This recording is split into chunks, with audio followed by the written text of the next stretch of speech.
Assalamualaikum warahmatullahi wabarakatuh. Kita ketemu lagi di mata kuliah dasar pemrograman. Di mana kali ini kita akan membahas materi selanjutnya. Setelah sebelumnya kita sudah sharing terkait variabel, tipe data dan objek data. Kali ini kita akan membahas terkait input, output dan ekspresi dalam bahasa pemrograman. Tentunya kita akan mengkorelasinya dengan bahasa pemrograman yang kita gunakan, yaitu bahasa Java. Seperti biasa, sebelum dimulai, alangkah lebih baiknya kita berdoa terlebih dahulu. Semoga dibukakan pintu hati dan pikirannya dalam menerima materi yang saya sampaikan melalui video ini. Dengan membaca Bismillahirrahmanirrahim, kita mulai. Ini adalah review dari materi sebelumnya. Seperti tadi saya sudah mengulas bahwa sebelumnya Anda sudah mendapatkan sharing terkait materi variabel dan tipe data, di mana variabel itu adalah wadah yang akan menampung nilai yang sering muncul dan mungkin berubah-ubah, di mana saat dia menampung nilai tentunya dibutuhkan karakteristik yang tepat yang dinamakan tipe data, dan tipe data ini akan mempengaruhi nilai atau objek data yang dapat dimasukkan pada variabel tersebut. Sekarang kita akan membahas terkait input-output dalam dunia pemrograman, dan juga akan ada penjelasan dari ekspresi dan operasi yang ada pada dunia pemrograman yang sebelumnya sebenarnya sudah Anda dapatkan di pertemuan pertama terkait operasi matematis. Sekarang kita akan membahas hal tersebut dan beberapa ekspresi atau operasi lainnya. Kita akan mulai dari input dan output. Seperti yang sudah dipelajari di mata kuliah pola pikir komputasi, bahwa di dalam computational thinking itu terdapat skill abstraksi, di mana skill abstraksi itu akan membuat kita memilah informasi yang penting dan akan melihat apakah nilai dari informasi tersebut akan sering digunakan walaupun berbeda-beda nilainya. Jika iya, maka akan dianggap sebagai variabel. Dan di situ pula kita bisa menyatakan atau mengklasifikasikan variabel itu bisa menjadi variabel input atau variabel output.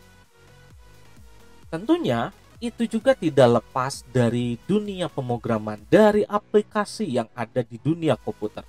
Contohnya, saat kita bermain game. Jika Anda pemain game mobile, contohnya PUBG atau FF, maka akan ada tombol. Bisa melihat ke kiri, ke kanan, ke atas, ke bawah, lalu bisa melakukan tiarap, bisa melompat, bisa menembak. Itu tergantung dari interaksi atau kita menekan tombol apa. Nah, apa yang kita lakukan itu adalah inputan ke dalam sistem, di mana nanti sistem akan memproses sehingga menghasilkan sesuatu. Misal, saya tekan tombol menembak, tentunya outputnya adalah karakter yang kita mainkan akan menembak, bukan melompat. Karena prosesnya yang dilakukan komputer akan seperti ini, menerima inputan, baik itu dari keyboard, dari joystick, atau mungkin dari mikrofon yang sekarang saya gunakan, itu adalah inputan. Lalu, komputer di belakang layar akan memproses apa yang akan dilakukan terhadap data-data yang tadi kita inputkan, yang sedang kita inputkan. Maka dia akan memproses, contohnya menekan tombol tembak, maka dia akan memberitahu bahwa yang ditekan adalah tembak, maka akan melakukan aksi karakter yang kita mainkan, menembakkan pelurunya, sehingga menghasilkan output. Di mana output itu sudah dipelajari, yaitu dengan menggunakan sistem outprint line jika kita menggunakan Java, dan juga kita bisa menggunakan output jika kita menggunakan flow map, atau bisa menuliskan write dalam pseudocode. Dan biasanya hal yang pertama dilakukan atau ritual, biasanya kita menyebutnya ritual, yang dilakukan oleh seorang programmer saat mempelajari suatu bahasa pemrograman adalah memunculkan kata hello dunia atau hello world. Itu adalah ritualnya. Anda mau membuat apapun biasanya digunakan atau akan menggunakan ritual ini. Dan ini adalah proses output. Sedangkan kali ini kita akan membahas input. Di pertemuan sebelumnya sekilas saya sudah membahas terkait scanner. Input ini adalah interaksi yang biasanya dibutuhkan. Contohnya adalah saat kita mau masuk ke email, tentunya kita harus memasukkan email dan password. Nah, saat memasukkan email dan password itu tentunya ada interaksi. Kita menekan tombol, baik itu keyboard ataupun touchpad ataupun mungkin yang di screen handphone Anda, sehingga nanti akan menghasilkan karakter-karakter yang kita inginkan. Nah, interaksi itu adalah inputan. Dan di dalam pseudocode biasanya inputan itu ditulisnya dengan read, karena dia akan membaca interaksi yang kita lakukan. Nah, di dunia pemrograman dalam bahasa Java terutama akan ada 3 fungsi sebenarnya. Ada scanner, buffer reader, dan konsol. Tapi konsol tidak akan kita bahas karena konsol itu akan berkaitan dengan server, biasanya menggunakan command prompt. Maka kali ini kita akan menggunakan scanner atau buffer reader yang bisa kita pakai di IDE kita secara langsung. Dan ini adalah perbandingannya dari scanner dan buffer reader. Scanner itu akan memiliki banyak utility seperti yang mungkin sudah saya ulas di pertemuan sebelumnya, di mana nanti fungsi-fungsi dalam scanner itu akan dipengaruhi oleh tipe data yang akan menerima objek datanya. Kalau kita string, tentu kita akan menggunakan next. Kalau misalnya integer menggunakan next in, kalau double menggunakan next double. Nanti kita akan lakukan secara detail di video praktek. Dan selain scanner ada buffer reader. Buffer reader ini adalah sebuah fungsi untuk menerima inputan yang lebih primitif lah ya, lebih kuno. Tetapi bisa dibilang saya lebih suka menggunakannya. Dimana karena bisa dibilang lebih lama atau lebih duluan muncul, sehingga utility-nya hanya menerima satu saja, readline, yang hanya bertipe data string. Sehingga nanti jika ingin dimasukkan ke dalam integer, ingin dimasukkan ke double, kita perlu melakukan convert terlebih dahulu. Lalu scanner bisa dibilang ini salah satu kekurangannya, kemampuan scanner dalam buffering. Buffering itu adalah menerima karakter 1 kilobit, di mana biasanya masalah spasi akan jadi masalah dalam penulisannya di dalam scanner. Tetapi jika buffer, dia akan menerima lebih besar, yaitu 8 kilobit. Sehingga tidak akan masalah jika kita memberikan atau menginputkan karakter spasi. Contohnya di pertemuan sebelumnya saat saya menuliskan nama, ternyata namanya itu pakai spasi dan kita membutuhkan banyak variabel untuk menampung nama depan, nama tengah, dan nama akhir. Karena tadi permasalahan spasi. Tapi kalau buffer reader tidak akan mengalami permasalahan itu. Lalu dari sisi keamanan, definisi keamanan ini adalah terkait masalah human error. Kenapa? Karena manusia itu secara lahiriah bisa dibilang jahil. Jadi dia akan selalu mentes. Contohnya adalah ATM. Kalau saja ATM menggunakan keyboardnya bukan keyboard seperti keyboard kalkulator, tapi lebih ke keyboard yang QWERTY, saya yakin saat memasukkan PIN akan ada yang memasukkan dengan alfabet. Karena itu jahil tipikalnya, ingin menguji. Nah, definisi seperti itulah yang akan memungkinkan error manusia. Secara logika kita tidak membuat sebuah kesalahan alur proses, tapi manusia kadang-kadang menguji. Jika diinputkan harusnya angka, tiba-tiba ditulis alfabet, apa yang terjadi? Nah, karena scanner tidak diwajibkan menggunakan try catch, maka kemungkinan error itu bisa terjadi. Sedangkan kalau buffer reader mewajibkan kita menggunakan try catch sehingga lebih aman saat menemukan kesalahan atau human error tersebut. Ini adalah mind mapnya yang bisa Anda pahami di mana input dan output. Input itu adalah interaksi yang diberikan manusia, biasanya keyboard, di mana di dalam pseudocode-nya diberi read atau kata perintahnya, statementnya adalah read, dan di dalam Java ada scanner dan buffer reader. Kalau scanner dia utility-nya lebih detail. Jika string dia bisa menggunakan next atau next line, integer menggunakan next int, double next double, float next float, dan lain-lain. Tapi kalau buffer reader bisa dibilang hanya menggunakan readline. Tapi tadi bisa dibilang lebih aman. Lebih detailnya nanti kita akan coba di dalam video praktek. Lalu kita akan membahas terkait output. Di sini kita lihat output adalah luaran yang dihasilkan, di mana pseudocode itu dituliskan dengan write hello world. Tapi di dunia Java kita bisa menuliskan dengan print line atau system out print. Bahkan ada sistem error print ya, seperti yang dicontohkan di pertemuan pertama. Ini adalah mind mapnya dan diharapkan Anda bisa mengingat mind map ini. Caranya gimana? Silahkan Anda tulis ulang di catatan Anda terkait mind map ini. Berikutnya, kita akan membahas terkait ekspresi. Apa itu ekspresi? Tentunya bukan ekspresi wajah seperti ini, tetapi ekspresi di sini adalah berkaitan dengan operasi. Di dalam proses data akan ada kemungkinan terjadi perubahan nilai atau pengolahan nilai. Biasanya melalui perhitungan yang dinyatakan dalam ekspresi. Ekspresi itu terdiri atas operan dan operator. Operan itu biasanya angkanya. Operator adalah fungsinya, apakah penjumlahan, pengurangan, perkalian, pembagian. Operan adalah nilai yang dioperasikan oleh operator. Dan ini adalah contohnya A plus B. Maka operannya itu adalah A dan B. Sedangkan operatornya adalah plus. Di mana ekspresi ini akan ada 3 macam. Ada ekspresi aritmatika, ada ekspresi relasional, dan ekspresi string.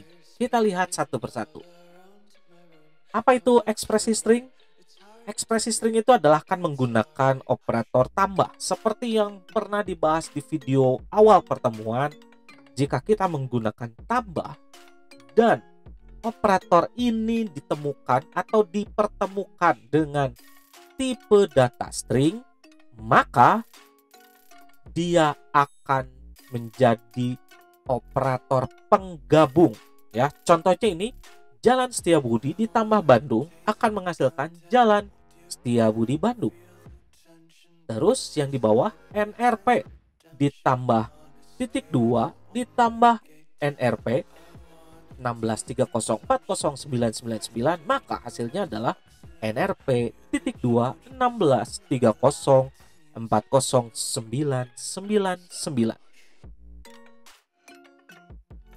Dan jika kita menuliskan seperti ini, hasil hitung ditambah 20 tambah 40, maka hasilnya adalah hasil hitung titik 2 20 40. Kenapa? Karena di sini kita sedang menghadapkan operator tambah dengan string. String itu adalah objek data yang menggunakan kutip 2 ini, sehingga dia dianggap string. Otomatis operasi ini akan dianggap sebagai operasi penggabungan, bukan penjumlahan. Ketika ekspresi string berfungsi untuk menggabungkan, bukan menambahkan. Lalu ada ekspresi aritmatik, di mana ini akan berhadapan dengan objek data numerik, ya, seperti integer, lalu double, long, short, float, maka akan ada operasinya. Contoh dari operasi numerik itu adalah A plus B. Dan operator-operator aritmatik yang sering digunakan adalah ada tambah untuk penjumlahan, ada minus untuk pengurangan, ada kali untuk perkalian, ada garis miring untuk pembagian, dan ada persen, yaitu modulo atau modulus untuk mencari sisa bagi. Seperti yang sudah dicontohkan di pertemuan awal, Anda bisa melihat hasilnya dari program yang sudah saya berikan. Lalu ada juga proses aritmatika increment dan decrement. Ini pun sudah diberikan contoh bahwa kita bisa melakukan proses increment dan decrement. Jika increment, kita akan menggunakan operator plus plus, ini yang berarti tambah 1. Sedangkan decrement, kita akan menggunakan operator min min, yang berarti kurang 1. Hanya saja tata letak penulisan akan mempengaruhi proses. Inilah yang disebut dengan prefix dan postfix. Prefix itu adalah jika kita menuliskan operator di depan operan. Contoh di sini kita bisa lihat plus plus A. Nih, integer A sama dengan 5. Lalu kita melakukan plus plus A. Maka di saat itu juga A akan menjadi 6. Kenapa?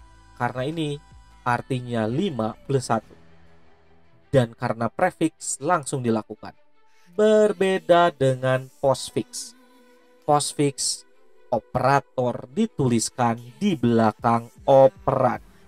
Oleh karena itu, bisa dibilang secara proses dianggap tidak harus didahulukan.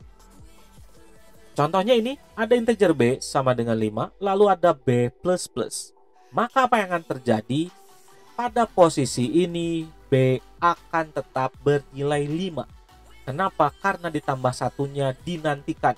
Setelah proses ini dilakukan, misal langsung di sini ada sistem out print line B, maka baru terjadi proses plus 1 yang menghasilkan 6. Begitu juga dengan decrement. Decrement pun sama, jika kita menggunakan prefix, maka akan langsung dilakukan min 1. Tapi jika kita menggunakan postfix, maka min 1 akan dilakukan setelah melakukan suatu proses. Ini adalah ekspresi relasional, sesuatu yang belum kita bahas. Biasanya ini akan berkaitan dengan operator boolean atau operator logika.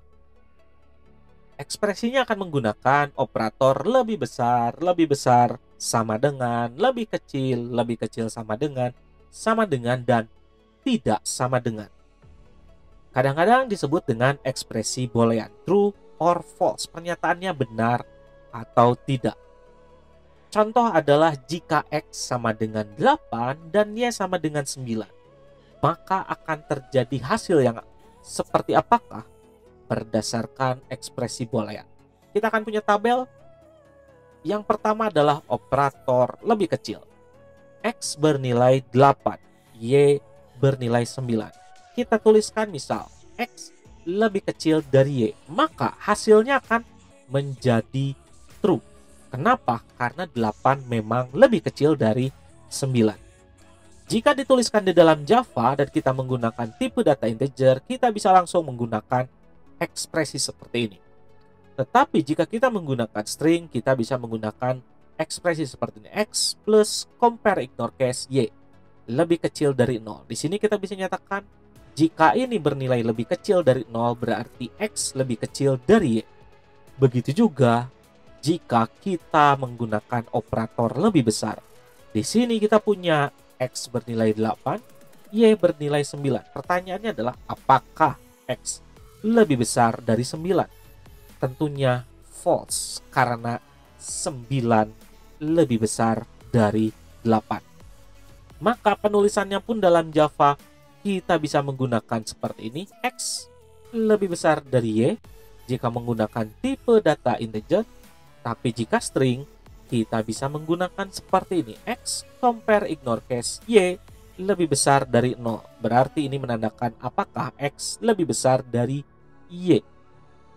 Dan tentu hasilnya false. Lalu ada operator juga sama dengan. Di sini kita akan membandingkan apakah nilainya equals atau tidak. Di sini pertanyaannya adalah X sama dengan 8. Apakah X sama dengan 8? Karena memang X berisi 8, maka otomatis bernilai true. Dan ini yang perlu diingat. Karena di dalam dunia pemrograman, sama dengan itu biasanya digunakan untuk memasukkan nilai ke dalam variabel, maka untuk membandingkan penulisan operatornya akan digunakan atau akan menggunakan sama dengan 2 kali seperti ini. Jadi sama dengannya 2 kali. Kenapa? Karena ini adalah karakter yang berbeda. Kalau 1 kali berarti memasukkan nilai ke variabel. Tapi karena ini untuk membandingkan, maka kita menggunakan sama dengan 2 kali. Jika kita menggunakan tipe data integer, maka kita cukup menuliskan X sama dengan 8. Tapi jika menggunakan string, maka kita akan menggunakan X titik equals ignore case 8. Karena kita menggunakan string. Nah, jika tidak sama dengan, berarti tentunya apakah not equals atau tidak sama dengan. Pertanyaannya seperti ini, apakah 9 tidak sama dengan 8? Tentu hasil logikanya true, karena 9 tidak sama dengan 8. Maka dalam penulisannya, jika kita dalam bahasa Java dan bertipe data integer, maka kita akan menuliskan dengan ditambahkan tanda seru X, tanda seru sama dengan 8. Tanda seru ini berarti not. Dan itu juga bisa terjadi atau bisa kita gunakan untuk string. Di sini kita bisa lihat untuk string kita awali dengan tanda seru dulu yang berarti not. Not X equals ignore case 8. Maka hasilnya adalah true. Misal. Itu adalah ekspresi relasional yang perlu Anda ingat. Kenapa? Karena ekspresi relasional ini atau ekspresi boolean ini akan sering digunakan untuk proses-proses struktur kontrol, terutama sebagai syarat pengulangan atau syarat suatu kondisi. Dan ini adalah mind map-nya. Kita bisa lihat ekspresi akan dibagi menjadi 3 ekspresi. Yang pertama ekspresi string, di mana tanda plus saat bertemu dengan string bisa digunakan sebagai concat atau penggabung. Berbeda jika ekspresinya di relasional, maka kita akan menggunakan lebih besar, lebih kecil, sama dengan, dan tidak sama dengan. Sedangkan untuk ekspresi aritmatika, maka kita bisa menggunakan penjumlahan nilai, di mana akan ada increment untuk penjumlahan yang artinya plus 1, dan akan ada yang bertipe postfix dan prefix. Dimana kalau postfix dia akan operatornya akan berada di belakang operan, sehingga baru diproses setelah melakukan sebuah proses. Berbeda dengan prefix, operatornya dituliskan sebelum operan sehingga langsung dilakukan saat itu juga. Begitu juga untuk operasi pengurangan, ada decrement, kita bisa menggunakan min yang artinya min 1, ada postfix, dan juga ada prefix yang tentunya akan mempengaruhi kapan operasi itu langsung dilakukan.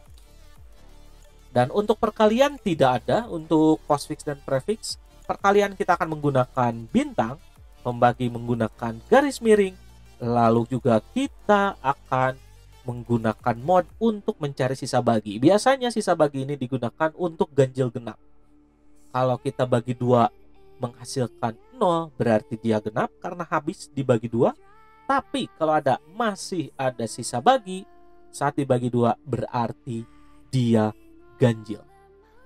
Itu adalah gambaran dari apa input output dalam pemrograman dan ekspresi apa saja yang biasa digunakan dalam dunia pemrograman. Selanjutnya kita akan melihat video prakteknya yang bisa Anda ikuti terkait input output. Nanti ada scanner, perbedaan dengan buffer reader, lalu kita akan membahas tentang ekspresi. Atas atensinya saya ucapkan terima kasih. Wabillahi taufiq wal hidayah. Wassalamualaikum warahmatullahi wabarakatuh.